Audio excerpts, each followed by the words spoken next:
Oh hey guys, what do you know? Alright, so I changed a couple settings for recording. Hopefully it sounds a little better for you. Part of the problem with driving at night I think this is a very specific to me problem, is that I like to do astrophotography, and I'll try and get the video matched up just so you can see like the same night, even though it'll not sync up audio wise. But there's so many stars out right now. It's so clear. And for my very specific problem, I want to go take pictures of them. I'll put up some pictures that I've taken, and then,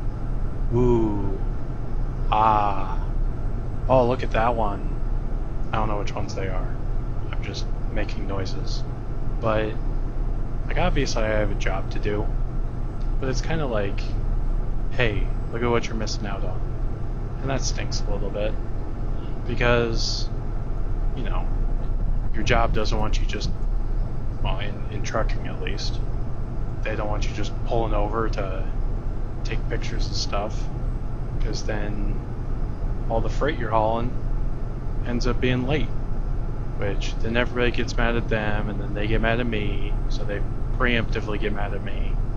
Not mad, but like annoyed. You guys have any hobbies like that, where it'd be a perfect day for it? Surfing, biking, hiking, running, napping, and instead you're like, well, gotta go to work or gotta go to school. I think everybody gets it. Like, yeah, you'd rather be doing something else. That's why you get paid to do this. If there was nothing else you'd rather do, then why would they pay you to do it? And you may love your job. It may be your favorite thing in the world. But I think for a lot of people, a big portion of that is that they get paid to do it. Like, you might love to play video games, and so you become a video game tester or whatever, which is great, but too much of a good thing becomes a bad thing, right? Or can. Not even with necessarily a job or a hobby. If your favorite thing is just laying out in the sun, obviously, if you lay out in the sun exclusively, you're going to get sunburned. If you overdo exercising, strain or pull a muscle, if you like drinking water, I don't know what the number is, but you can drink too much water. Hyperhydration messes with all the salts and minerals and stuff in your body and blood. Obviously, if you love drinking beer, you can drink too much. One of the things that people will do is when they finally get out on their own, or they get their own stream of income sort of thing, they'll buy only the foods that they like, and they'll spend the next X amount of time eating just chips and pizza and soda, and usually at some point they end up going, ugh, I want something different, because your favorite food might be pizza, but eventually maybe you want like a burrito or a salad, heaven forbid. But so you give up your favorite thing so you can do the thing that you don't want to do. Well, you kind of do want to do it, right? Because otherwise you would just quit your job. But you don't want to do it. You get what I mean, right? Which do you want to do more? Be able to pay your bills, eat, live in a house, or do you want to go hiking? Do you want to go surfing? I think some people, it's a lot tougher decision. Or they'll take a month off, or they'll have a freelance job that allows them to go surf whenever they want. And then if the weather's bad, then they'll pick up a job here or there. I think that's really cool. But for many of us, not really feasible. I think that if I could get away with that, make enough money that I can pick up a load here, take it over there, and then spend the next 2 days just doing photography. Or even better, if I can turn my hobby into a job, right? That's always the goal, I think. Like, you do your hobby, and then if you can end up making enough money at it, you can stop doing your job and just do your hobby. The problem is, for me, I like doing astrophotography, but I'm not, I realize I'm not good at it. I'm not setting the world on fire with any pictures. So my family thinks it's cool. I'll send a picture of this galaxy or that galaxy off to my aunt or cousin or like a coworker, right? And they'll go, wow, that's amazing. But they're not going to pay me for it. And if I set up like an online shop, could I make money doing it? Probably. But I don't think it would be enough to quit my day job. Not literally day job, but you know what I mean. Plus, then there's the whole hassle of having to, I don't even know all the steps, but taxes. Oh, you made $400 selling pictures of things. Alright, government wants their cut. Okay, how do I do it? Well, that's on you to figure out. Okay. Can I give you 50? No. Can I give you 100? No. 200? No. Right? Like, it's a very specific number that they want. And they don't want a different number. I don't understand why taxes are difficult. But that's why they have CPAs and all of these different tax companies, right? And depending upon your tax bracket, you pay this or that, or here's your deductions, and like, why can't it just be, here's how much I made, whether at work or by myself. Here's some money, government. Because I understand. The government makes their money that way, through taxes. And they need that for roads and the fire department and police and everything. But why does it need to be so gosh darn complicated? A cynical person might say, so that they can charge you more when you mess it up. One of the things I've seen is that, like, you'll have a hobby, so you decide, okay, that's what I want to go to school for, and that's what I want to do for a job, because I love this. If I can make money doing it, fantastic. But then you start doing the work, and at the end of it, this hobby that you loved, now it's work. And A, you won't do it for free anymore, but B, now you start to despise it. Like, let's say you love cooking and you go to culinary school, fantastic, and you get a job as a chef at some fancy restaurant, earn your Michelin stars. I mean, I've heard a lot of stories about how chefs go home and will eat just cold pizza just because they don't want to cook. They just want a break from their job, right? They'll stop by a hamburger place on the way home just to get something that they don't have to make. And yeah, like, if they're having friends over or something, they'll cook and they'll probably enjoy it because, like, there is that, like, I'm making something for people I care about. So there's that reward to it. But when it's just them by themselves, maybe they're going to be less likely to. And I guess I should have seen this coming and addressed it like up front at the top of the episode. But I don't have anywhere I'm going with this. I don't have a solution. Just as all the rest of them, just sharing thoughts, what I'm thinking. Like, I like recording audiobooks. I like reading. I'm not a good reader, but like being able to record an audiobook for somebody else that maybe isn't a good reader. And as an aside, I don't know when that happened, because I used to be a ravenous reader, right? Just book after book after book after book. But at some point along the way, it got to the point where now I'll grab a book, because I still like reading, but I'll stare at the same page over and over and read it again and again. And it A, makes the whole experience a lot less enjoyable. But B, it makes it take a lot longer, which obviously.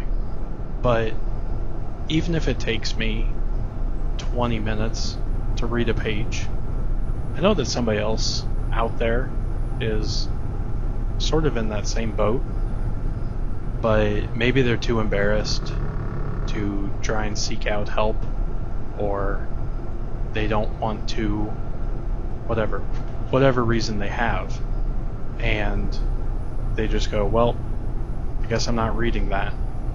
And if me reading it, even if it's something that takes me twice as long, 3 times as long, whatever number than, in quotes, a normal person, the average person, that's fine. Because now, maybe that person that just gave up, they'll go, oh, well, this person recorded it, I can just put it on and listen to it. And I've heard a lot of back and forth about like whether that counts as reading or not. Like, yeah, you're getting new information, so yes, it counts. Yes, you're still activating areas of your brain, so it counts. But you're obviously activating different areas of your brain. Like, I can listen to an audiobook with my eyes shut, but I can't read a book with my eyes shut, right? But I think given the option of someone listening to it or just not getting the information at all, I think them listening to it is a net positive, right? And like I was saying earlier, if you're doing something just because you like to do it, sometimes, not always, but sometimes, if you start doing it as a job, then you'll start to resent it. And I'm really worried about that for audiobook recording, like for me.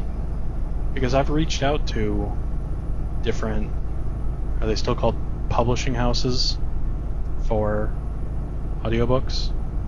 Like, I know Penguin Audio is associated with Penguin Random House Publishing, but is Penguin Audio considered a publisher? Should probably know that if I'm talking to them, but I've done like the barest minimum of looking into it, just reaching out, and some have responded, but A, it's a drastically different field than what I'm used to, and B, like the ones that do respond, they ask for, give me some samples.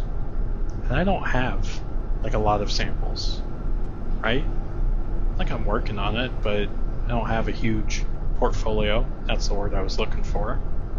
And then I guess C, like, you look at some of these other people that do audiobooks, and I mean, any field you're trying to get into, you're not going to compare yourself to the worst, right? Like if you're trying to play in the NFL, you're not going to go, oh, well, I just need to be better than this third string linebacker that plays for Cleveland. I'm not trying to call anybody there out, just throwing out a random example. But you're going to compare yourself to, like, maybe current players, but also maybe, like, the all-stars that maybe they've retired at this point, but that you grew up watching because you see more of them.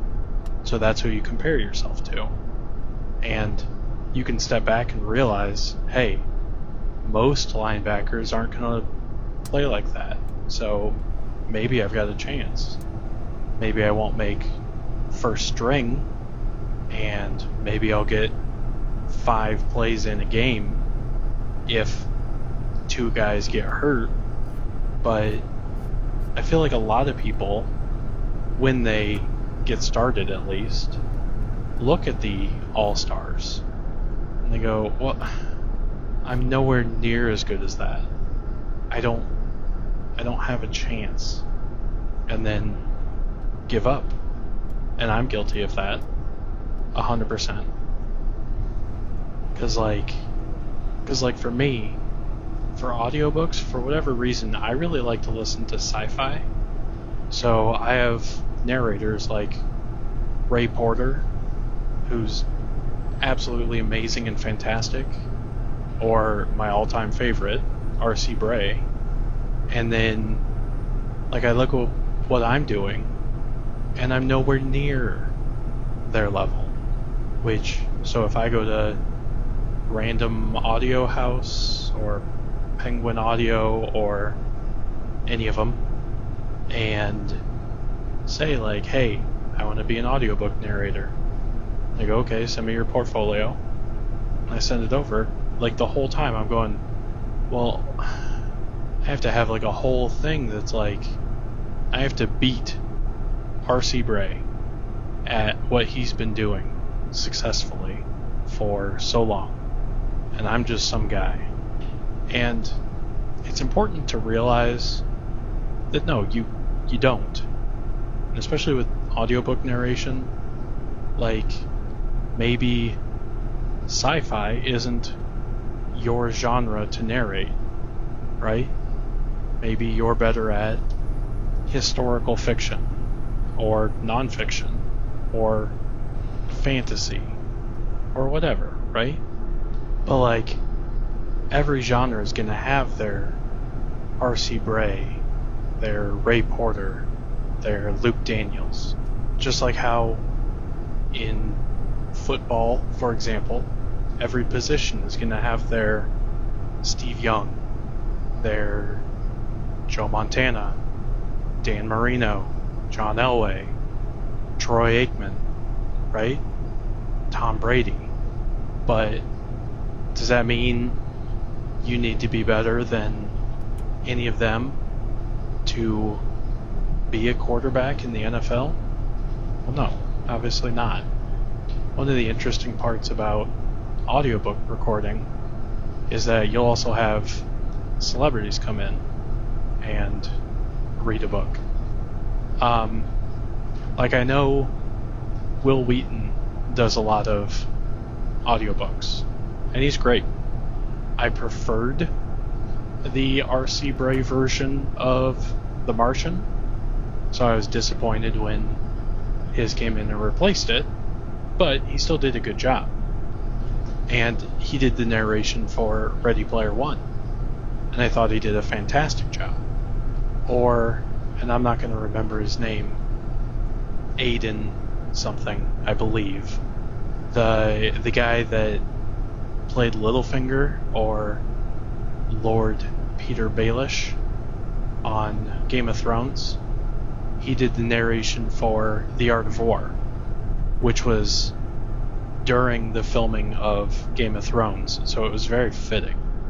And he has that sort of voice along with the image from Game of Thrones that this is a perfect choice to narrate it. So I thought he did a great job. But I don't know that he would do a fantastic job with Ready Player One or The Martian, right? But for that book, that was a perfect casting. The other thing to keep in mind that I usually don't, but I have to remind myself, is that Will Wheaton and R.C. Bray and Ray Porter and Luke Daniels and a lot of them, they have a whole team that supports them. So if you listen to an audiobook, and at the end they do the credits, they'll say directed by and edited by, and when I do it, it's just me doing all of those things. So when I see all of these guys putting out book after book after book, and they're 15 hours, 20 hours, 30 hours, or even more, and I'm struggling to get a couple chapters, you see what I mean? But like, one of the things that I should keep in mind is, yeah, that's really impressive, but they're just reading the book, and then someone else comes in and chops up all the bits, takes out all the parts that you fumble over a word. Someone else says, oh, nope, that voice didn't sound right. Try again and do it this way. And they keep on top of all of it and make sure that you have it correct. That's not to say that any of them putting out a 20-hour book isn't impressive. It absolutely is. But most of those narrators, like, this is their job. So if they read the book and it takes them 100 hours to get 20 hours worth of content, well, that's 2.5 weeks for them. And then they can move on to the next one while someone else continues working on it. They do the polishing, they do the EQ on it, whereas it might take me 2.5 weeks to get 2 hours worth of content. I mean, not in this format, at least. Because like with this, if I could submit this towards an audiobook or something, I might be the most prolific audiobook narrator there is. Because I'm at 1 hour and 14 minutes, and it took me 1 hour and 14 minutes. But I know that I've had long periods of silence. I know that I've had little mistakes that I've made that I'll end up cutting out. So, is this video even going to be a half hour? I don't know. It might not. I would think probably not. But then on top of that, after I'm done with this, then I need to go back and spend however much time trimming it down and cutting out mistakes, cutting out silences, maybe giving it a run through an EQ or trying to cut out background noise a little bit. So I need to remind myself, as well as anyone else trying to do it, what these professionals put out. They have a whole team helping them, whereas you're all by your lonesome, and you have a job to do you need to keep on top of so that you're able to do this fun thing. And what about for all of the ones out there that they're also professionals, but they're not like at that superstar level, right? Where maybe they have to read telephone instruction manuals or something like that. Maybe they still have a team, but they got into it thinking, oh, I'm going to read the next Andy Weir book, next Craig Allenson book. And now they're reading how to set up your jitterbug model number 4X321A or whatever, you know, because maybe the print is too small for the type of people that would have a jitterbug. So they decided they wanted somebody to record it. Just all things to keep in mind and to think about. And I started this out talking about how I like to take pictures of the stars. And I do. And if somebody wants to pay me to do it, terrific. But I don't think I can make a job out of it. You know? At best, I think it would be something you just get a little fun cash on occasion for. For, like, audiobook, like, I'm doing it to try to help people. Also, because I've found that reading a book aloud helps me to understand it better, or like to have the information sink in, so I'm not repeating the same page over and over. And I figured, well, if I'm already reading it out loud, why not just record it and see if somebody else would be interested or find it helpful or whatever, right? Even for like this. Am I making money doing this? No, absolutely not. I'm just doing it for fun, and if somebody else gets enjoyment out of it, terrific. If nobody gets enjoyment out of it, I mean, I don't know, it'll make me a little sad, I guess, but oh well. Partially though also, because driving a truck does have dangers associated with it, like, I'm not trying to say it's a dangerous job by any means, right? Well, maybe not by any means. There is some danger associated with it.